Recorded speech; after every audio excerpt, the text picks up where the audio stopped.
마태복음 20장 1절부터 11절 말씀을 본문으로 은혜와 일당이라는 제목으로 하나님의 말씀을 나눌 겁니다. 은혜입니다. 근데 오늘 여기 나온 많은 사람들은 일당으로 살아간다고 생각합니다. 우리는 일당으로 사는 사람들 아니고 은혜로 살아가는 사람들입니다. 오늘 예수님께서 비유의 말씀을 해 주시는데요. 오늘 이 비유의 말씀이 아주 그냥 낱낱이 이해가 다 됩니다. 이해가 다 되고 왜 이 품꾼들이 원망하고 투덜거리고 불평하는지 별로 놀랍지도 않습니다. 놀랍지 않은 건 그냥 우리도 이렇게 생각할 것 같기 때문입니다. 공정하지 않은 것 같고 정의가 실현되지 않은 것 같다는 생각이 들 만큼 오늘 비유에 나오는 이 주인은 굉장히 특별합니다. 오늘 비유의 말씀을 보시면요, 천국은 마치 품꾼을 얻어 포도원에 들여보내려고 이른 아침에 나간 집주인과 같답니다. 천국에 대해서 알려면 그러니까 이 집주인을 알아야 되는 겁니다. 집주인을 알아야 돼요. 품꾼을 알아야 되는 건 아닙니다. 집주인을 알아야 우리가 천국, 하나님의 나라와 하나님에 대해서 더 잘 알 수 있습니다. 오늘 말씀은 예수님께서 그 당시에 벌어지고 있는 여러 가지 고용의 관계, 아니면 고용에서 임금을 지불하는 문제, 거기에 반기를 드느려고 하시는 건 아닌 것 같아요. 이건 무슨 정의 문제를 다루겠다고 지금 이 말씀을 우리에게 주시는 건 아닙니다. 이 비유는 예수님이 우리에게 교훈을 주시려고 하시는데요, 하나님에 대한 교훈, 하나님이 어떤 분인지, 하나님 나라가 어떤 곳인지 우리에게 알려주시려고 하시는 말씀입니다. 하나님의 나라 그리고 하나님에 대해서 알려면요, 오늘 본문에 보면 집주인을 봐야 된다고 그랬습니다. 집주인이 하는 일을 잘 보셔요. 이 집주인은 굉장히 특별합니다. 왜 특별하냐면요, 먼저 보시면 보통은 일하는 사람들을 부르러 나갈 때 여기 청지기가 있어요. 혼자 집주인은 아닙니다. 나중에 삭슬 나눠줄 때 청지기에게 시킬 수 있습니다. 그러니 이 집에는 분명히 청지기가 있고요, 꽤나 큰 포도원을 가진 부요한 지주입니다. 근데 이 지주가 그냥 아침 일찍서부터 새벽 일찍에 해 뜨는 데서부터 나가서 일꾼들을 부르러 나갑니다. 그러니 이 양반은 좀 특별한 양반이에요. 한 번만 나간 것 아니고요, 3시에 나가고 6시에 나가고 또 9시에 나가고 11시에 나갑니다. 여기서 3시 그렇게 생각할 때요, 그 첫 번째 시간은 어디로 잡아야 되냐면요, 6시, 아침 6시로 잡으면 됩니다. 그러니까 해가 뜰 때부터 시간이 시작돼요. 그러니 3시 그러면 해 뜨고 3시간 지나서, 그러니까 6시에서 3시간 지난 9시입니다. 그러니까 아마 한 6시쯤 해 뜰녘에 어두컴컴한 시간에 나간 거죠. 그리고서는 품꾼들을 부릅니다. 요즘도 여러분들 인력 시장, 그래서요, 인천에도 몇 군데 있습니다. 거기 가면 해 뜨기 전에 사람들이 모여 있어요. 그러면 봉고차, 옛날에는 봉고차 차가 한 대 오죠. 그래서 그날 일을 찾는 사람들을 태웁니다. 당신 몇 명을 골라요. 그러면 어떤 분들은 뽑히기 위해서 그 앞으로 나오죠. 나오면 이제 무슨 일인지를 얘기합니다. 단순 노무, 그냥 잡일 하는 사람은 잡일 할 사람, 미장 기술 있는 사람, 아니면 힘센 사람, 이렇게 사람들을 불러다 태우고 일하러 갑니다. 그것과 마찬가지예요. 여기 있는 주인은요, 어쩌면 해 뜨기 전부터도 일어나서 나와 품꾼들을 부르는 사람입니다. 특별하죠. 굉장히 부지런합니다. 하나님의 나라 그리고 하나님은 어떤 분이시냐, 그냥 여기 그것부터 보여요. 이분은 부지런한 분이셔요. 하나님은 참 부지런하십니다. 하나님은 쉬지 않으셔요. 쉬지 않으시고 나가십니다. 나가셔서 일꾼들을 불러요. 필요한 일들을 위해서 품꾼을 부르시는데 3시에 또 나가요. 6시에 또 나갑니다. 9시에 또 나가고 마지막에는 11시까지 나갑니다. 11시면 해 지기 바로 전, 아마 5시쯤 될 겁니다. 5시에까지 나갑니다. 왜 그런 건가요? 포도원이 너무너무 커서 계속해서 일꾼이 필요할 수도 있습니다. 하지만 꼭 그렇지는 않아요. 포도 농사를 짓는 분들은 잘 아시겠지만 포도가 굉장히 오래 매달려 있는 것 같지만 딸 시간은 굉장히 제한적입니다. 게다가 포도를 딸 때쯤 돼서 날씨가 갑자기 나빠지면 그때는 낭패예요. 그러니 딸 수 있을 때 갑자기 확 따야 됩니다. 그러니까 되도록 많은 품꾼이 필요한 것도 사실이에요. 그래서 아침에 이만큼을 구했지만 사람들이 더 오면 좋습니다. 포도에는 더 많은 일꾼들이 오면 좋아요. 하나님의 나라는 어떤 곳입니까? 하나님의 나라는 더 많이 와도 좋은 나라입니다. 아니, 더 많이 와야 좋은 나라입니다. 아버지는, 포도원의 주인은요, 많은 품꾼들이 그리로 들어오기를 원하셔요. 그러면서 그 일을 위하여 일찍 나가시고 계속해서 나가시고 부지런히 나가십니다. 하나님은 많은 영혼들을 구하기 위해서요, 부지런하셔요. 쉼 없이 일하십니다. 아버지의 뜻을 이루기 위해서 그 아들도 아버지가 일하시니 나도 일한다 하시면서요, 어쩌면 먹을 것 먹지 않고 잠도 주무시지 않고 하나님의 나라의 확장, 많은 사람들을 구원으로 이끌기 위해서 그렇게 성실하게 나가시는 분입니다. 이 모든 것 때문에 밑바탕에는 다른 게 아니라 하나님의 자비하심과 긍휼하심이 있습니다. 품꾼들이 많이 와서 일하는 거, 이 주인에게도 좋지만 그 품꾼들에게도 좋은 겁니다. 품꾼이라는 건 뭐겠습니까? 자기의 농지가 없어요. 이 사람은 누가 고용을 해줘야 삶이 진행이 되는 사람들입니다. 이 사람들은 하루 먹어, 정말로 하루 벌어서요, 하루 먹는 사람들입니다. 저녁에 해가 질 때가 되면 사람들에게 품삯을 나누어 줘야 돼요. 그래야 이 사람들이 하루 종일 수고하고 빈손으로 집으로 돌아가지 않습니다. 빈손으로 돌아가지 않고 집에서 기다리고 있는 식구들 먹이려면 뭔가를 들고 가야 되죠. 들고 가야 되는 사람들, 그 사람들이 품꾼이에요. 하나님이 부르지 않으면, 이 포도원 농부가 부르지 않으면 그 삶의 만족함, 그리고 그 삶을 생명은 어쩌면 끊어져야 되는 그런 사람들입니다. 하나님의 나라와 하나님에 대해서 다시 한번 보셔요. 이분은 부지런히 많은 품꾼들을 포도원으로 들여보내려고 애쓰시는 분이십니다. 하나님이 그렇게 하시는 이유는 여기 있는 품꾼들 때문에 그런 것들처럼 우리들을 위해서입니다. 물론 포도원에도 그것이 좋은 일이지만요, 품꾼에게는 아주 결정적인 일입니다. 하나님의 나라가 점점점 풍성해지고 하나님 나라에 믿는 사람들 많아지는 거 하나님에게도 좋은 일이에요. 하나님도 기뻐하실 일입니다. 하지만 여기 그 생명을 얻는 사람들에게는 결정적인 일이죠. 하나님의 나라에 들어가지 못한다면 우리에게는 영생, 그리고 참된 생명은 없습니다. 하나님은 그렇게 이 사람들을 부르셔요. 11시에 나간 사람들과의 대화가, 11시에 가서 불러온 사람들과의 대화가 있어요. 너희는 어찌하여 종일토록 놀고 여기 섰느뇨? 가로되 우리를 품꾼으로 쓰는 이가 없음이니이다 라고 대답을 합니다. 우리는 궁금했어요. 왜 처음에 나갔을 때 사람들이 다 있지 않았을까? 왜 3시에 나갔을 때, 6시에 나갔을 때 이 11시에 불러들였던 사람들은 도대체 어디 있었을까 궁금하죠. 이 사람들은 그냥 농땡이를 치던 사람들인가? 왜 거기 안 있었고 부를 때 거기 없어서 처음서부터 일하지 못했을까? 궁금하지만 중요한 건 그건 아닙니다. 이 품꾼들의 대답이 분명해요. 아무도 우리를 고용하지 않았다고, 아무도 우리에게 일을 주지 않았다고 대답합니다. 아무도 그 사람들을 원하지 않은 거죠. 이 주인의 눈에 띄었는지 안 띄었는지는 중요하지 않아요. 아무도 이 사람을 원하지 않습니다. 어쩌면 이 사람들은 모두가 고용하려고 하지 않는 사람, 그런 사람일지 모릅니다. 우리는 이런 사람들이 어떤 사람들인 줄 알아요. 부르고 싶지 않은 사람들이죠. 능력도 없고 뭐도 없고 뭔가 좀 부족해 보여서요, 아무도 부르지 않아요. 하나님의 나라에 들어갈 수 없다고 생각하는 사람들입니다. 부족하기 때문이죠. 못났기 때문이죠. 그 삶의 과거가 어쩌면 추했기 때문이고요, 그리고 이런저런 실패로 사람들에게 환영받지도 못하는 사람이고, 그 삶의 아름다움도 없고 선함도 없어 보이는 그런 사람들입니다. 사람들이 이런 사람들 원하지 않아요. 이런 사람들이 하나님의 나라로 갈 거라고 생각하지도 않아요. 아무도 이런 사람들을 부르지 않습니다. 하지만 여기 있는 이 집주인은 어떻게 해요? 그들을 부릅니다. 그들을 고용합니다. 그들을 고용하며 약속을 하는 거죠. 한 데나리온을 주겠다고 약속을 하며 그 포도원으로 들여보냅니다. 집주인은 분명히 하나님이에요. 그리고 여기 나오는 각각의 시간에 온 다른 품꾼들, 이 품꾼들은 뭔가 조금 다른 종류의 사람들인 건 분명합니다. 우리는 11시에 겨우 포도원에 들어간 사람들, 그 사람들이 무엇을 얻을까 궁금해요. 하지만 비유는 우리에게 아주 명확하고 충격적인 결과를 이야기해 줍니다. 품꾼들에게 그 싹을 나눠주기 시작할 때 11시에 온 사람, 그 사람에게도 한 데나리온을 줍니다. 한 데나리온은 보통 한 사람이 하루 일할 때 받는 임금입니다. 하루 일할 때 받는 임금이요. 근데 생각해 보세요. 우리나라도 최저 시급을 정한 그게 얼마 되지 않았습니다. 한 데나리온이라고 얘기했을 때는요, 그러면 모든 사람들이 하루에 일하면 다 한 데나리온씩 받습니까? 그렇지는 않아요. 그렇지는 않아요. 어느 정도 기술이 있는 사람들, 그 사람들은 한 데나리온을 받겠죠.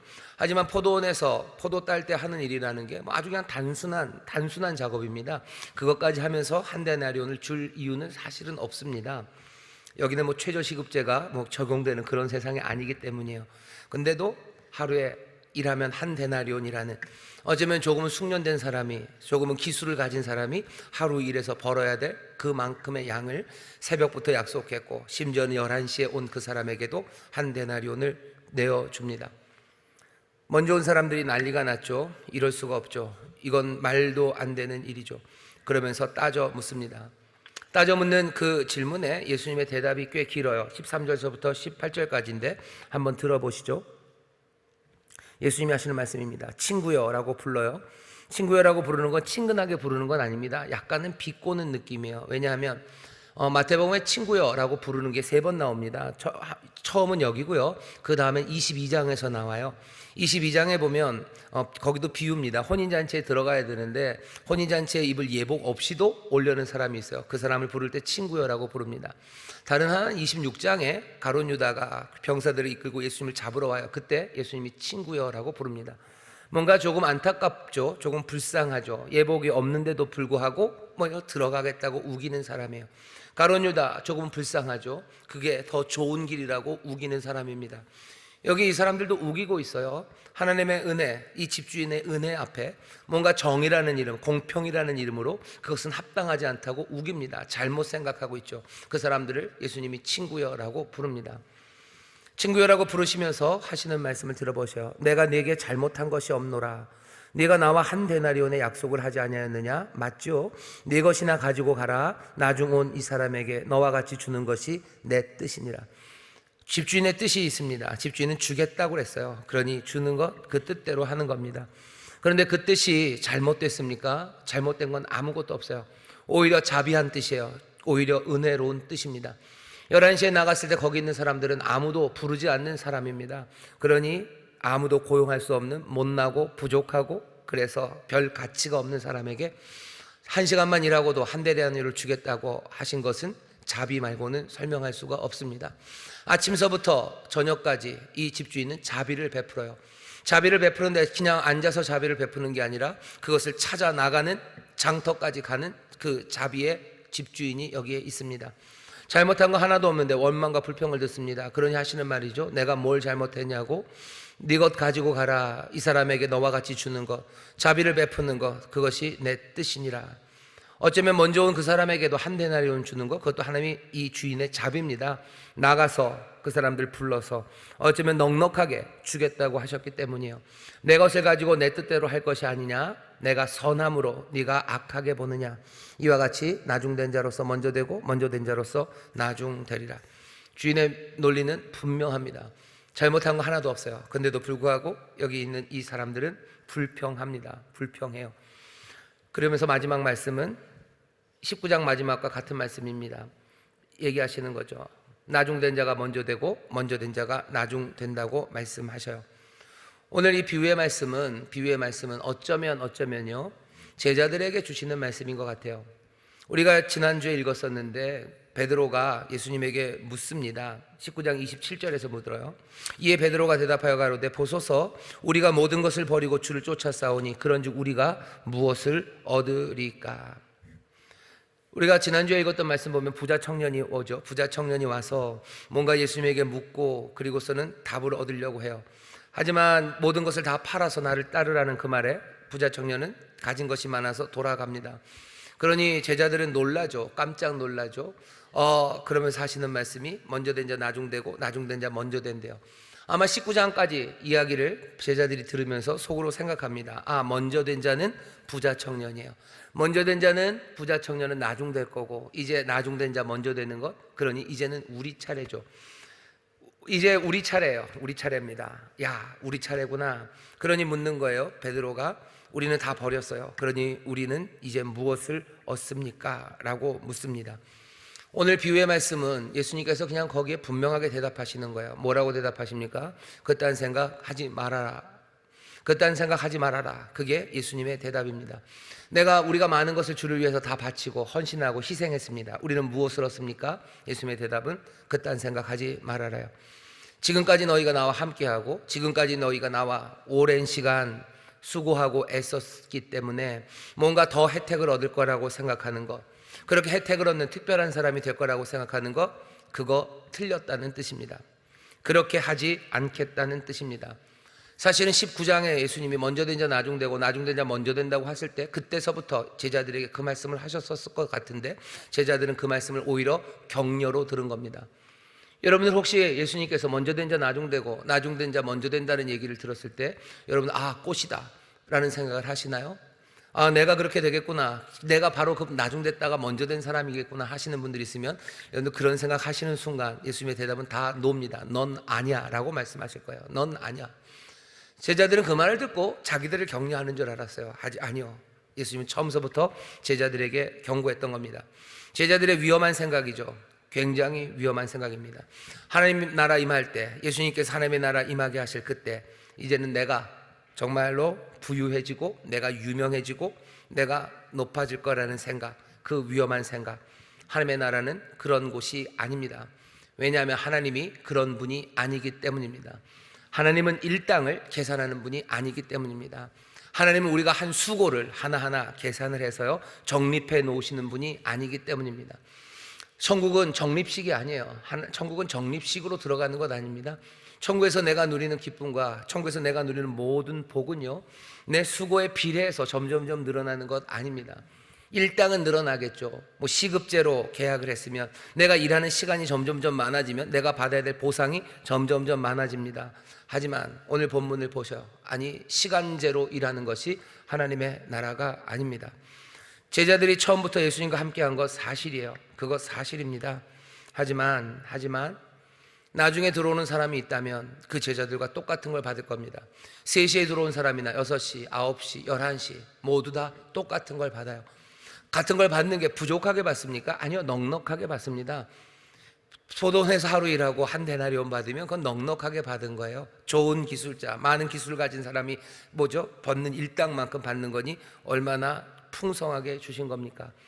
풍성하게 주는 그 일을 사람들은 비교하기 시작하고 내가 훨씬 더 많은 것을 했으니 많은 것을 받아야 된다고 생각합니다. 하나님의 은혜는 우리와 흥정하지 않으셔요.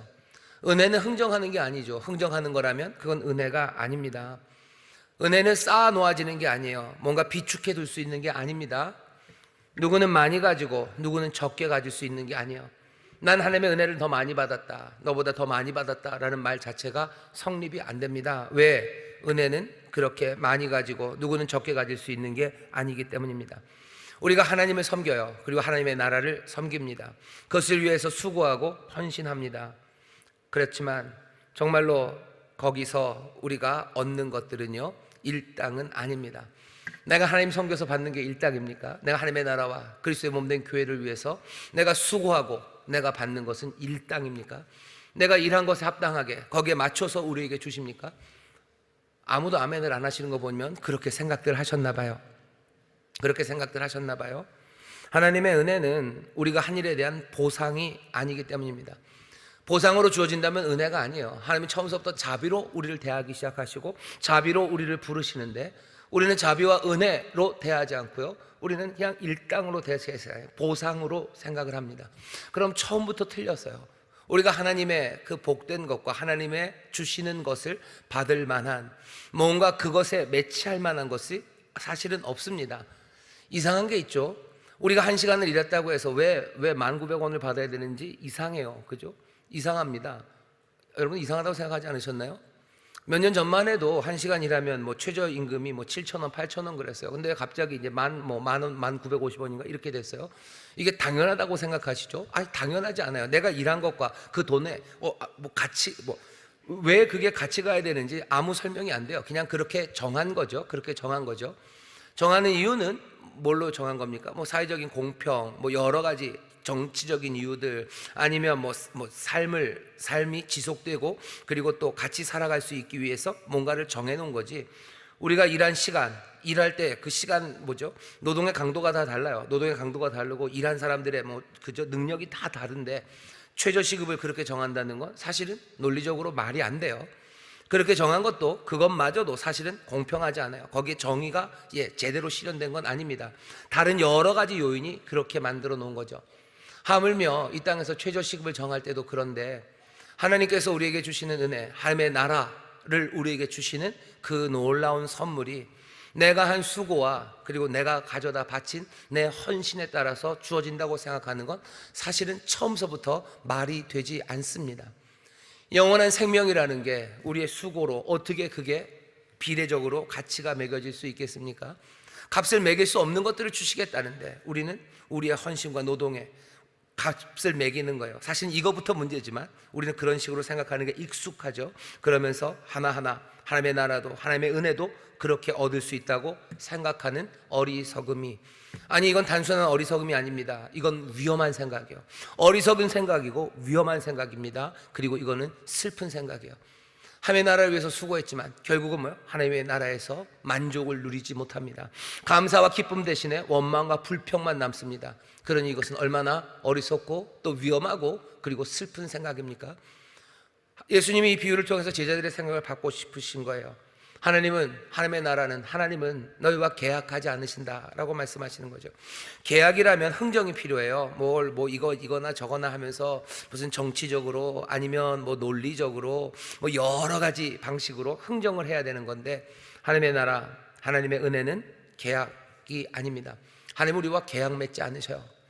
하나님은 우리와 계약 맺는 대신에 어떻게 하십니까? 하나님은 우리에게 모든 것을 내어주시겠다고. 모든 선한 것, 하나님이 가지신 건 다 선해요. 하나님의 생명이 선합니다. 하나님의 자비가 선해요. 하나님이 함께 하시는 모든 것이 선한데 하나님은 우리에게 그 모든 것을 주시겠다고 약속하셔. 하나님은 우리에게 모든 것을 약속하시고요, 그 대신 하나님도 우리에게 뭘 요구하십니까? 우리로부터 모든 것을 요구하셔요. 그렇게 언약을 맺습니다. 이건 계약은 아니에요. 계약은 아니에요. 여긴 어떤 비례도 없습니다. 어떤 논리도 없습니다. 어떤 흥정도 없어요. 흥정이 있어야지 계약이죠. 그죠? 시간당 이걸 늘리니 내리니 아니면 여기에서 주유수당을 넣니 빼니 이런 게 있어야지 흥정이죠. 하나님과 우리 사이에 맺는 건 언약입니다. 모든 선함을 가지신 하나님께서 모든 것을 주시겠다고 약속하시고 우리에게 있는 모든 것들을 요구하셔요. 여기에 계산이 필요합니까? 계산이 필요 없어요. 하나님도 계산하지 않으시고 우리도 계산하지 않기를 원하시는 거예요. 내 모든 것을 내어줄 테니 너도 내 모든 것을 내어주라. 그 언약, 그거면 충분합니다. 여기에 어떤 보상, 계산, 일당 이런 개념은 들어갈 수가 없습니다. 그런데 참 묘하게도 우리는 그것들을 계산을 합니다. 내가 하나님 앞에 한 헌신들이 계산이 돼요. 그냥 나 혼자일 때는 좀 덜한데 다른 사람들과 비교하면 그 계산이 너무너무 빨라요. 내가 쟤보다 더 많이 헌신했고요, 내가 쟤보다 더 오래 헌신했고요, 내가 쟤보다 뭔가 좀 더 많은 가치를 하나님 앞에 드렸다고 생각을 해요. 그러면서 갑자기 하나님과 우리 사이에 맺은 언약은 뒤로 가고요, 그냥 잊지도 않은 계약서를 끌어냅니다. 잊지도 않은 계약서를 끌어내요. 그러면서 왜 이렇게 해주지 않냐고 따져 묻는다면 오늘 예수님이 이 비유로 말씀하신 이 주인의 이야기가 그대로 적용이 됩니다. 나는 선한데, 주님은 선하시고 하나님은 선한 일을 하셨는데 어떻게 내가 하는 그 일을 악하다고 하냐고. 악하다고 할 수 없는 것 아니냐고. 내 뜻대로 했다는 게 독선적으로 하셨다는 게 아니에요. 그 뜻은 선하십니다. 그 뜻은 놀라운 뜻이에요. 그냥 그 모든 것을 우리에게 주시고 우리에게 모든 것을 요구하신 그것에 무슨 악함이 있습니까? 그것이 독단이라고 하나님의 뜻대로 한 것 아니냐라고 따질 수 있습니까? 하나님의 자비하심과 은혜 앞에 우리가 따질 수 있는 게 없죠. 하나님은 왜 그 언약을 지키십니까? 하나님의 언약을 지키시는 건 우리가 모든 것을 내어드리는 그 노력을 했기 때문입니까? 아니요. 하나님이 그 언약의 약속을 우리에게 지키시는 것은요, 우리가 노력했기 때문이 아닙니다. 우리가 한 일에 대한 보상을 주시는 게 아니에요. 그냥 자비가 넘치는 하나님, 긍휼이 가득하신 하나님, 그 하나님의 성품 때문에 자연스럽게 하나님은 그 약속을 우리에게 지키시는 거예요. 계산으로 주시는 것 아니요, 따져서 주시는 것 아니요, 노력했기 때문에 준다, 그렇게 하지 않으십니다. 그냥 내어주십니다. 11시에 온 사람을 부르러 나가셨던 그 주인을 생각해 보셔. 자비함으로 나가셨어요. 어차피 주기를 원하셨어요. 어차피 처음서부터 주기를 원하셨어요. 그러니 그 온 사람에게 그 자비를, 그 선물을, 그 약속을 내어주시는 겁니다. 하나님이 이런 분이기 때문에요, 사실은 하나님의 나라는 정말로 복되고 아름다운 곳이에요. 그렇지만 우리의 묘한 그 계산하는 꼬여있는 마음 때문에 하나님의 이 자비의 성품이 원망의 대상이 됩니다. 여기 있는 이 품꾼들을 우리가 충분히 이해할 수 있어요. 왜 그래요? 우리도 그렇게 계산하기 때문입니다. 교회에서 일하는 사람들, 교회에서 많이 수고하는 사람들, 자기가 특별한 존재라고 생각하기가 쉬워요. 왜? 내가 하나님 앞에 드린 게 얼마예요? 내가 얼마나 하나님과 가까이 많이 있었어요? 그러니 나는 하나님의 측근이죠. 그러니 나에게 더 많은 것을 주실 거라고 생각합니다. 아니에요.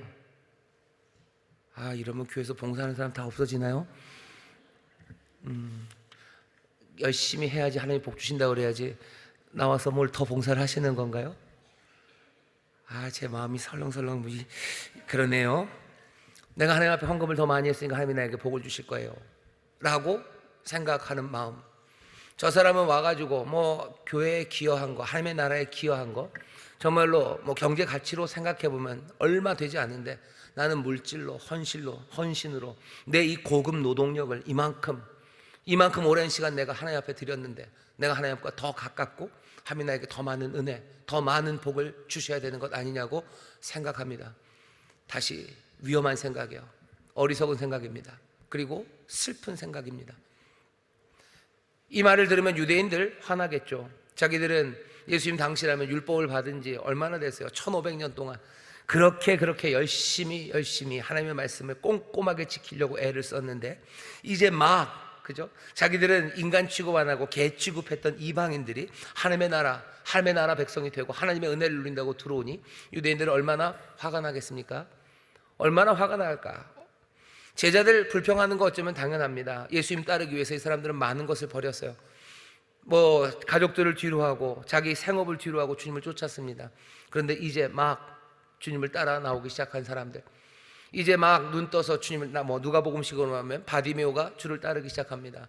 그러면서 주님을 기쁨으로 찬송하며 따라가요. 그러면 속상한 거죠. 속상합니다.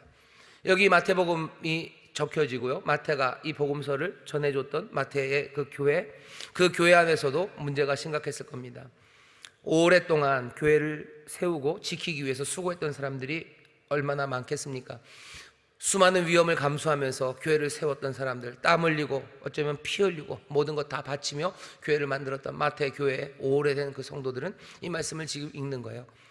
아마 전에 몇 년 전만 해도 자기들 놀리고 몇 년 전만 해도 예수와 전혀 상관없었던 사람들이 이제 들어와서요, 하나님의 나라를, 그 천국을 함께 누린답니다. 그러니 화가 나는 거예요. 근데 사실 가만히 보면 이 일이 여기 먼 곳에 있는 사람들에 관한 이야기만은 아닙니다. 우리들 이야기죠. 우리들 이야기입니다. 우리들도 그렇게 생각하는 거예요. 다른 사람들, 하나님은 정말로 다른 사람들을 부르시고 또 그들에게 은혜 베풀기를 원하시는데, 우리는 그것까지는 오케이, 품꾼들이 11시에 오는 거 거기에 대해서 문제는 없어요. 하지만 대우는 달라야 되는 거죠. 보상은 달라야 되는 거죠. 그것들이 우리의 생각입니다. 하나님은 장터에 계속해서 나가시며 자비를 베풀려고 하시고 은혜를 베풀려고 하시는데, 우리는 그 마음을 제대로 이해하지 못합니다. 오히려 하나님의 자비로운 은혜에 우리는 놀라고 이게 뭔가 싶은 생각으로 어리둥절합니다. 오늘 본문은 우리에게 분명하게 얘기해 주셔요. 하나님의 나라에 들어가는 것, 그것은 어떤 형태로든지 인간의 공로, 그것과는 상관없습니다. 공로는 몽땅 다 배제됩니다. 오직 은혜, 하나님의 자비하심, 그것뿐입니다. 11시에 포도원으로 들어가는 사람들, 그 사람들 하나님의 자비하심으로 들어가는 거예요.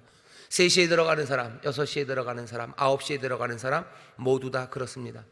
제자들은 여전히 그것들을 인정하지 못하는 거죠. 이해하지 못하는 거죠. 베드로의 질문이 그것을 그대로 증명합니다. 우리가 이것들을 버렸은즉 우리의 공로죠. 그러니 우리가 무엇을 얻을 겁니까? 거기에 대한 보상입니다. 우리의 공로에 대해서 보상해 달라는 거예요. 여전히 일당 계산해 달라는 생각이 제자들에게 있는 겁니다. 먼저 된 자 나중되고 나중된 자 먼저 될 거예요. 이 말씀은 도대체 무슨 말씀일까? 이렇게 이해하시면 좋을 것 같습니다. 천국에서 먼저 된 사람들은 천국을 먼저 누리는 사람이요, 천국을 더 풍성하게 누리는 사람이고요, 나중된 사람은 천국을 제대로 못 누리는 사람입니다. 이건 분명해요. 왜? 이런 불평의 마음이 있는 사람들, 내가 수고했는데 하나님의 자비를 모르는 사람들, 일당으로 계산해야 된다는 사람들, 그 사람들 마음에는 원망과 불평만이 있겠죠. 그러니 천국을 누리긴 누리겠지만 원망과 불평 제대로 누리지 못합니다. 하지만 어쩌면 먼저 들어오지 못하고 나중에 들어온 사람들, 이 사람들에게는 이런 원망과 불평을 할 건덕지가 없어요. 그냥 나를 불러주심에 대한 감사죠. 나를 불러주심에 대한 감격이죠. 그냥 그것만이 가득합니다. 그러니 천국의 기쁨을, 천국의 감격을 이 사람들이 먼저 누리고 더 풍성하게 누릴 겁니다. 이게 어쩔 수 없는 겁니까? 아니요, 그렇지는 않아요. 이 비유의 말씀을 우리에게 주시는 이유는 뭡니까? 모두가 다 천국을 먼저 누리기를, 모두가 다 천국을 기쁨으로 누리기를 바라는 거예요. 오래된 성도들, 헌신을 많이 한 사람들은 너희들 괴로울 거다라고 예수님 삐뚤어진 마음으로 이 말씀 주시는 것 아니죠.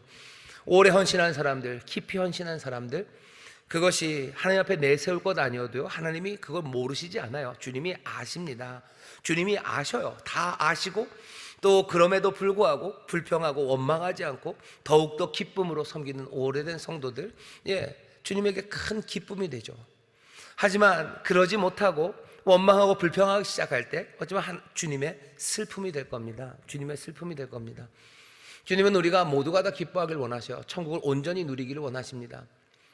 일당으로 생각하는 것, 그 어리석은 생각을 버리셔야 돼요. 만만치 않습니다. 만만치 않습니다. 그 생각을 버리기 위해서는요, 처음 시작서부터 내가 하나님의 은혜로 정말로 하나님의 자비하심으로 천국 백성 되었고 하나님의 나라를 약속으로 받았다는 것을 믿기 시작해야 돼요. 그때 정말로 그 나라를, 그리고 하나님이 주시는 그 평강과 기쁨을 우리가 누리기 시작합니다. 오늘 이 말씀을 들으면서 어쩌면 다른 사람들 생각나기 시작하면 말씀을 잘못 들은 거예요. 아, 그 사람 얘기구나. 교회 오래 다니고 뭐 그러더니 뭐 잘난 척하는 사람, 그 사람 얘기구나 라고 생각한다면 그건 벌써 천국이 깨지기 시작한 겁니다. 그냥 내 얘기로 들으시면 돼요. 내 얘기로 들으시면 되죠. 내가 천국을 정말로 하나님의 은혜로 누리고 있음을, 정말로 하나님이 나에게 주신 이 영생의 삶이 하나님의 자비의 선물이심을, 하나님이 나를 사랑하시고 나를 불쌍히 여기셔서 정말로 모든 좋은 것을 나에게 주시길 원하시니 나도 주 앞에 헌신하며 살아가기를 내가 결단하고 내가 기뻐하기 시작하면 되는 겁니다. 다른 사람들 생각하시면 안 돼요. 저도 이 설교 준비하면서 누구를 야단쳐야 되나 이렇게 적어놨었어요. 그러다가 그냥 고이 접었습니다. 고이 접었어요. 예수님도 그렇게 하진 않으신 것 같아요. 오늘 말씀 보면 누구 너 그렇게 부르지는 않으셔요. 하지만 여러분들 안심하지는 마십시오. 다음 주에 가면 이름이 나옵니다. 다음 주에는 이름이 나올 거예요. 여전히 못 알아들으면, 못 알아듣고 뭐 소위 말하는 뻘짓을 합니다. 그러면 어쩔 수 없어요. 예수님 더 분명하게 말씀하실 수밖에 없습니다. 오늘은 그냥 여기까지 듣고 깨닫기를 바랍니다. 아, 내가 혹시라도 내가 오래 헌신하고 내가 뭘 했으니 내게 뭔가 자격이 있다고 생각하는 그 생각이 있다면 주님, 주의 은혜 앞에 내 이 어리석은 생각이 깨어지게 해달라고 기도하세요. 내가 뭔가를 했기 때문에 받아야 될 게 있다고 생각하신다면 그거 다 내려놓으셔야 됩니다. 저도 마찬가지예요. 뭐 주님, 제가 이렇게 했는데 왜 하나님의 은혜가 우리가 어떻게 임하지 않습니까? 왜 그렇습니까? 왜 저 양반은 뭐 저렇게 하는데도 저렇게 됩니까? 라고 생각한다면 그건 어리석은 생각입니다. 그건 말도 되지 않는 생각이에요. 그 생각이 깨지기 시작할 때 우리가 하나님의 자비하심에 대한, 우리를 향한 하나님의 은혜에 대한 감격과 기쁨이 되살아나기 시작합니다. 일당을 생각하고 보상을 생각하는 마음이 조금이라도 머리를 들이밀기 시작할 때 여러분 예수의 이름으로 쫓아내셔. 예수의 이름으로 쫓아내셔. 교회에서 내가 어떤 자격이라도 가져야 된다고 생각하는 생각은 가장 위험하고 그리고 슬프고 어리석은 생각입니다. 그 사람이 천국 하나님의 나라에서 제일 아래에 있는 사람이요, 지위의 마지막이 아니라 불쌍함입니다. 하나님의 나라에 있으면서도 불평과 원망과 그리고 하나님의 자비를 제대로 깨닫지 못하는, 하나님의 나라와 은혜와 그 사랑을 누리지 못하는 불쌍한 사람이요. 혹시라도 그런 생각이 들거들라 기도는 분명하죠. 주여 나를 불쌍히 여겨 주시옵소서. 주여 나를 불쌍히 여겨 주시옵소서. 내가 은혜, 그 사랑을 여전히 깨닫지 못하고 아직도 일당으로 계산하고 보상으로 계산하는 내 어리석음을 깨뜨려 주시고 한없는 은혜, 그 은혜를 감사함으로 받는 사람 되게 해달라고. 주가 나를 그렇게 사랑하시니 나도 주님을 사랑하며 살아가겠다고 여러분들 결심하시고 또 그렇게 기도하실 때 성령께서 우리의 마음, 그 완고하고 단단한 마음을 부드러운 마음으로 바꾸시고 정말로 그 은혜에 순종하고 또 은혜를 영접하는 복된 마음으로 변화시켜 주시는 그 귀한 선물을 성령께서 우리에게 가져다 주실 줄 믿습니다. 오늘 이 밤이 그 어리석음을 깨우치는 시간이고 우리의 그 굳은 마음을 부드럽게 하는 시간이고, 그래서 이제 다시는 일당으로 보상으로 내가 뭔가 하나님 앞에 크레딧을 쌓아놓는다고 하는 모든 생각들 다 버리시고 모든 것을 주시는 주님 앞에 모든 것을 내어드리는 그 귀하신 사랑으로 대답하는, 그 자비와 긍휼에 내 눈물로 내 사랑으로 대답하는 저와 여러분들 되시기를 주의 이름으로 축원합니다. 기도하겠습니다. 아버지 하나님, 아버지 하나님의 나라가 우리 가운데 어떻게 임하는지 그 자비하심으로 그 긍휼하심으로 그 나라가 우리 가운데 임합니다. 아버지 안에는 그 은혜를 힘입어 우리가 믿음으로 말미암아 구원을 얻는 자들입니다. 자랑할 것 아무것도 없고 쌓아놓고 계산해야 될 것 아무것도 없습니다. 모든 것을 내어주시는 약속 앞에 아버지 안에 있던 모든 것을 내어드리며 걸어가는 우리 성도들 되게 하여 주옵시고, 우리에게 이 위험하고 어리석고 이 슬프고 아버지 불쌍한 생각이 꼬리를 들 때마다 성령님 우리를 책망하시고 또 깨닫게 하셔서 굳은 마음, 완고한 마음 대신에 정말로 부드러운 그리스도의 마음으로 우리를 채우시사 아버지 하나님 앞에 은혜에 감격하며 기쁨 가득하고 감사만이 가득한 하나님의 귀한 자녀들, 하나님 나라 백성들 되게 하여 주옵소서. 감사드리며 예수님 이름으로 기도하옵나이다. 아멘.